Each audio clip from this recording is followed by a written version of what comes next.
Hello sir, Nagaraj sir. జర నేను బయట షాపింగ్ పోతున్నాను ఫ్రెండ్స్తోని. చెప్పనేలేవు నాకు అసలు ఎడిగోతురు.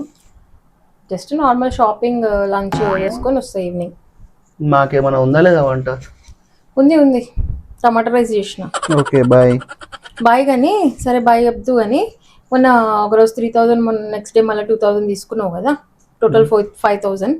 జర 5000 ఇస్తే నేను షాపింగ్ చేసుకొని అట్లా లంచ్ చేసుకొని వస్తా. అమ్మాయి అమ్మ, ఈ పైసలు అయినా రాత్రి బార్లు అయిపోయినాయంటే ఇది నన్ను కొరికి చంపుతుంది. హలో, ఏమైంది? ఏమో గునుగుతున్నావు ఎంతసేపు? ఏం లేదు, నిన్న నైట్ యాక్చువల్గా సాటర్డే కదా నిన్న అందరం ఫ్రెండ్స్ అందరం మా కొలీగ్స్ అందరు ఏం చేసిరు, డిన్నర్కి వెళ్దామంటే నేను రెస్టారెంట్కి వెళ్ళి డిన్నర్ చేసినాం. చేసిన తర్వాత లాస్ట్కి వెయిటర్ బిల్ చేసినప్పుడు వీళ్ళందరూ ఒక గేమ్ ఆడదామన్నారు. ఏంటా గేమ్ అంటే అందరు మేమే వైఫ్ ఫోటో తీసి బయట పెట్టండి, ఎవరు వైఫ్ క్యూట్ ఉంటే వాళ్ళే బిల్ కట్టాలి అన్నారు. లాస్ట్కి బిల్లు నా మెడకే పడ్డది. ఎందుకు? అందరికంటే నువ్వే క్యూట్ ఉన్నావు ఫొటోస్ లో, సో బిల్లు నేనే కట్టాల్సి వచ్చింది. నేను గ్లామరస్ ఉన్నా అందుకే నీకు బిల్ పడ్డదా? సరేలే నాగరాజ్, పర్వాలేదు, అప్పుడప్పుడు అట్లా అవుతుంటాయి. మీరు కావాలని చేసిరు అనుకుంటాను నేను.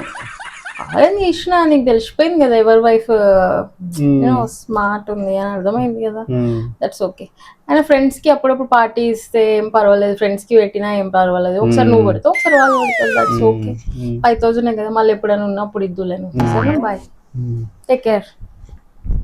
అమ్మని అమ్మ పిచ్చిదాంతో బయటపడ్డా, లేకపోతే ఇప్పుడు కొరికి చంపుతుండే 5000 రూపాయల కోసం.